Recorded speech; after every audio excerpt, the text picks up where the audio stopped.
Hello student, welcome back to our channel chemistry NEET guide. তো দেখো, semester 2 এর যে সাজেশন সিরিজ, সেই সাজেশন সিরিজে আজকে আমরা ইকুইলিব্রিয়াম চ্যাপ্টারটার উপর আলোচনা করব। এবং তোমরা যদি অন্য চ্যাপ্টারগুলোর ভিডিও না দেখে থাকো, তাহলে এই ভিডিও ডেসক্রিপশান বক্সে আমি প্লেলিস্টের লিঙ্কটা দিয়ে দিচ্ছি। তোমাদের যে ভিডিওগুলো পছন্দ থাম্বনেল দেখে, সেই ভিডিওগুলো তোমরা দেখে নেবে। তো আমরা জানি সেমিস্টার 2 এবং সেমিস্টার 1-এ তোমরা একটু আধটু ফাঁকি দিয়ে ফেলেছো, ভালো করে রেডি হয়নি। তার জন্যই এই সাজেশনটা করা, যাতে তোমরা মোটামুটি একটা ভালো লিখে আসতে পারো। তো এখান থেকে আশা করব বিভিন্ন স্কুলে বিভিন্ন রকম কোশ্চেন হবে, তার মধ্যে বেশ কিছু কোশ্চেন হয়তো তুমি এখান থেকে পাবে। তো মোটামুটি রেডি করে যাও, যাতে তুমি ভালো করে লিখে আসতে পারো পরীক্ষায়। মনে রাখবে, সাজেশন করে কখনোই 100% কিন্তু কেউ লিখতে পারে না, কারণ তার জন্য সারা বছর পড়তে হয়। তো ভালোভাবে যাতে একটা পাস করতে পারো নিজের যোগ্যতায়, তার জন্য এই ভিডিওগুলো করা। দেখো, প্রথমে আমরা থিওরি সেকশনটাকে আলাদা করে দিয়েছি। ইকুইলিব্রিয়াম তোমরা মানে জানো, chemical equilibrium plus ionic equilibrium দুটো আছে। তো দুটো মিলেই আমি এই সাজেশনটা এনেছি। প্রথমে ভরক্রিয়া সূত্র, এটা ভীষণ ইম্পর্টেন্ট কোশ্চেন। বিভিন্ন স্কুলে বলবে ভরক্রিয়া সূত্রটি লেখো, বা এখান থেকে তোমার এটাও দিতে পারে সক্রিয় ভর কী। সক্রিয় ভর কী, তো তোমরা যদি মনে করো যা স্ক্রিনশট নিয়ে নেবে, তাহলে কিন্তু তোমরা এই ছোটোখাটো খুঁটিনাটি ব্যাপারগুলো জানতে পারবে না, তখন মনে হবে যে এখান থেকে আসেনি। তো পুরো কথাগুলো কিন্তু শুনতে হবে, বেশি সময় নেবো না, কথাগুলো একটু শুনে নাও, দিয়ে বাড়িতে রেডি করে নাও। তো ভরক্রিয়া সূত্রটি বিবৃত করো বলতে পারে, বা সক্রিয় ভর কী বলতে পারে, বইতে পেয়ে যাবে তুমি, এটা বইতে পেয়ে যাবে। তারপর আছে লাসাতেলিয়ারের নীতিটি লেখো, এটাও ভীষণ ইম্পর্টেন্ট। এবং শুধু লাসাতেলিয়ারের নীতি দেবে না, এই ধরনের একটা কোশ্চেন দেবে। এবার কোন স্কুলে কী বিক্রিয়া দেবে এটা বলা কিন্তু ভারী মুশকিল, এটা স্কুল টু স্কুল ভ্যারি করবে। যদি বোর্ডের কোশ্চেন হতো, একটা কোশ্চেন হতো, তাহলে তাও গেস করা যেত। বিভিন্ন স্কুলে বিভিন্ন রকম কোশ্চেন হবে। তো সেখানে এরকম একটা বিক্রিয়া দেবে, ইনক্লুডিং এই তাপটা দিয়ে দেবে, দিয়ে বলবে লাসাতেলিয়ারের নীতি প্রয়োগ করে NH3 সাম্য উৎপাদনের ক্ষেত্রে চাপের প্রভাব, উষ্ণতার প্রভাব, বা এরকম অপরিবর্তিত আয়তনে নিষ্ক্রিয় গ্যাস যোগ করার প্রভাব আলোচনা করো, বা বিক্রিয়কের গাঢ়ত্ব বাড়ানো হলো কমানো হলো। তো এখানে এটার সাথেও তোমরা অন্য দু একটা বিক্রিয়াও দেখে রাখতে পারো, কিন্তু এই বিক্রিয়াটাই বেশি আসে বলে আমি এই বিক্রিয়াটা তুলেছি। তো লাসাতেলিয়ারের থেকে একটা গোটা কোশ্চেন তুমি এইরকম পেয়ে যেতে পারো পরীক্ষার সময়। আচ্ছা, তারপরে যাব বাফার দমন। দেখো, বাফার দমন একটা অত্যন্ত ইম্পর্টেন্ট টপিক পরীক্ষার জন্য, কোনো না কোনো স্কুলে এই ধরনের কোশ্চেন আসবেই। বাফার ক্ষমতাটা তুলনামূলক কম ইম্পর্টেন্ট। বাফার দমন কি ইম্পর্টেন্ট, একটি আম্লিক এবং একটি ক্ষারীয় বাফারের উদাহরণ দাও ইম্পর্টেন্ট। এবং এইটাও তো মোস্ট ইম্পর্টেন্ট কোশ্চেন, উদাহরণসহ একটি ক্ষারীয় এবং অ্যাসিড বাফারের ক্রিয়া আলোচনা করো। যে কোনো একটা দেবে, হয় ক্ষারীয় দেবে নয় অ্যাসিড দেবে।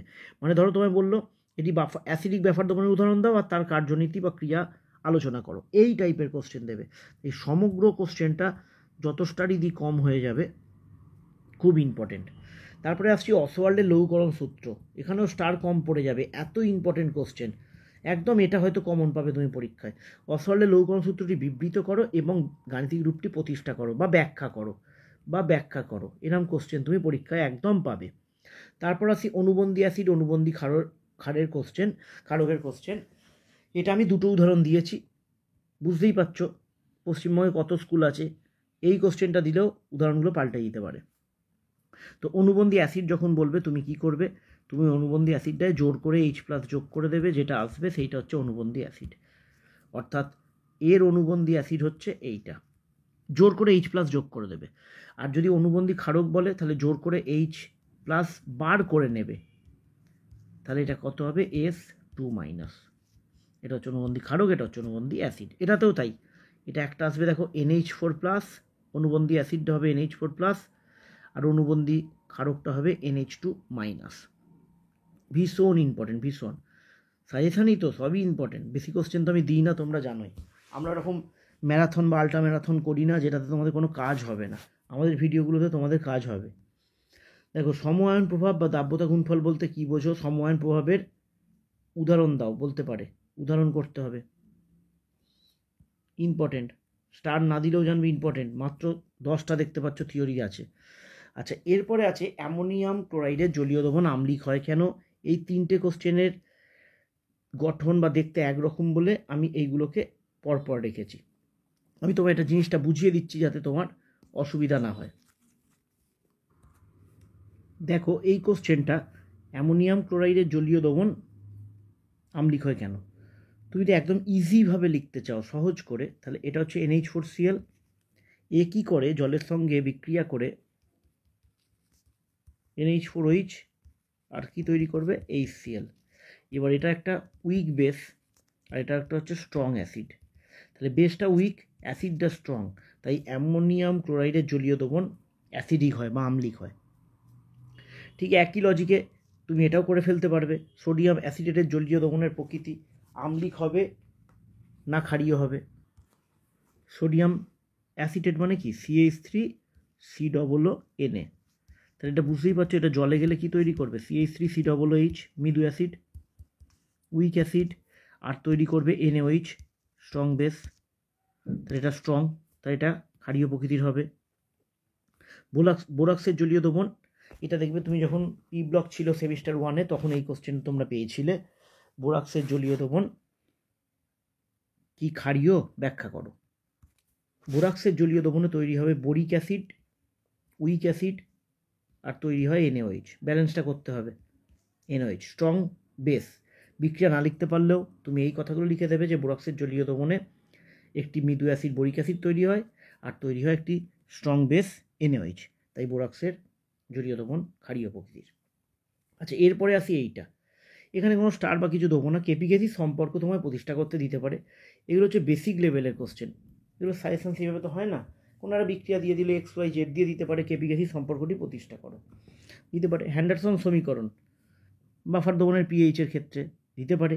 আচ্ছা, এইটা বলতে কি বলতে চেয়েছি, এটা যেই নিট সব পরীক্ষার জন্য দরকারি। ধরো দুটো অ্যাসিডের কে এর মান দিয়ে দিল, ঠিক আছে, একটা জিনিস মনে রাখবে, কে এর মান যত বেশি হবে অ্যাসিডটা তত তীব্র হবে, এইটা মনে রাখবে। দুটো অ্যাসিডের কে এর মান দিয়ে বললো কোন অ্যাসিডটি তীব্র, যার কে এর মান বেশি সেই অ্যাসিডটা তীব্র। আর পিকে এর ক্ষেত্রে ঠিক উল্টো, পিকে মানে মাইনাস লগ কে, তাহলে কে এর সাথে যে সম্পর্কটা হবে পিকে এর সাথে ঠিক উল্টো সম্পর্কটা হবে। তার মানে পিকে আর অ্যাসিডের তীব্রতা ব্যস্তানুপাতিক হবে। আর পিএইচ তো তোমরা জানোই, পিএইচের মান যত 7-এর থেকে কমে আসবে 0-র দিকে আসবে, তত আমলিক হবে। মোটামুটি এই কোশ্চেনগুলো করো, এর বাইরে যার যা করা আছে সেগুলো করো, এইগুলো ভালো করে করো যেগুলো বললাম। এরপরে যাচ্ছে নিউমেরিক্যাল প্রবলেমে। দেখো পিএইচ নির্ণয়ের অঙ্ক দরকারি, পিএইচ বার করার। তো এই অঙ্কগুলো আমি তোমাদের সামনে রেখেছি। তো যদি তোমার অঙ্কগুলো আগে করা থাকে তাহলে তো তবেই করো, আদারওয়াইজ যদি না করা থাকে এগুলো বাদ দিয়ে যেও, কিন্তু আসতে পারে। এবং এই একটা জিনিস মনে রাখো, যেহেতু ক্যালকুলেটার অ্যালাউ নেই আপাতত, তো লগের অঙ্ক দেওয়ার চান্স তুলনামূলক কম। এমন ডেটা দেবে হয়তো এগুলো তুলনামূলক কম। এখানে পিএইচ আছে, তো মোটামুটি এই অঙ্কগুলো একটুখানি তোমরা বাড়িতে প্র্যাকটিস করো। এই অঙ্কটার সম্ভাব্য অ্যান্সার বলছি, এইটা আসতে পারে, এই টাইপের আসতে পারে, একটু চেক করে নিও। আর যদি খুব ডাউট হয় কমেন্টে লিখো। আমি টেলিগ্রাম চ্যানেলে অবশ্যই সবাই জয়েন হয়ে থাকবে। টেলিগ্রাম চ্যানেলে এই ক্লাসটার পিডিএফটাও দিয়ে দেবো। টেলিগ্রাম চ্যানেলে যদি কোনো অঙ্ক না পারো আমি ছবি তুলে দিয়ে দেওয়ার চেষ্টা করব। এই অঙ্কটা যেমন দেখো, এটা যেমন মৃদু অ্যাসিড ছিল, এটা স্ট্রং বেস আছে, তো স্ট্রং বেসের ক্ষেত্রে কিন্তু পুরোটাই আয়নিত হয়ে যায়। তাহলে এখানে NaOH আছে, তাহলে Na প্লাস আর OH মাইনাস তৈরি হবে। তাহলে এখানে OH মাইনাসের গাঢ়ত্ব কত হবে, 0.1 নর্মাল। তাহলে এখানে প্রথমে বার করবো POH, তাহলে POH কত বেরোবে, মাইনাস লগ 10 বেস, এটা OH মাইনাসের গাঢ়ত্ব, এরম অঙ্ক দিতে পারে যতই লগ থাক, মাইনাস লগ 0.1, 0.1 মানে 10 টু দি পাওয়ার কত, -1, তাহলে minus log 10 two the power -1 equal to দেখো 1 এলো।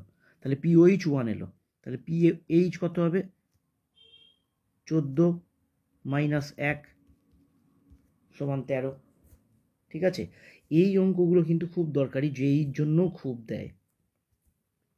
যদি এই অঙ্ক দেয়, শেষেও কিছু কোশ্চেন বলবো, কিন্তু ভিডিওটা পুরোটাই দেখে নিও একটু। যদি এই অঙ্ক দেয় তাহলে তোমাকে H3O+ যে গাঢ়ত্ব, সেই গাঢ়ত্বটা তুমি 10 টু দি পাওয়ার -8 ধরে করলে হবে না। কেন, কারণ 10 two the power -7, 10 two the পাওয়ার -7 বা তার বেশি যদি থাকে, মানে দ্রবণটা যদি অতিরিক্ত লঘু হয়, তাহলে দেখবে তুমি এর পিএইচ বার করে দেখো 8 বেরোচ্ছে। আর তো পিএইচ হতে পারে না অ্যাসিডের ক্ষেত্রে, তাই এইগুলো যখন দেবে তখন অ্যাসিডেরটাও ধরবে, আর এই দ্রবণটা এতটাই লঘু তখন জলেরটাও ধরতে হবে আমাদের। তো এইটাকে আমরা বসাবো, তখন আমরা এইটা করব, এটাতে যেটা উত্তর বেরোবে সেইটা আসবে। এটা হয়ে গেল ওইটা সলিউশন। আচ্ছা, 4 অঙ্কটা তুমি বইতেও পেয়ে যাবে। 4 অঙ্কটা করতে হবে আমাদের। 4 অঙ্কটা সম্ভাব্য উত্তর আসবে, দেখবে এরকম 1.82 ইন্টু 10⁻⁻5 এই টাইপের উত্তর আসবে। আর তারপর আছে দেখো 5 অঙ্কটা।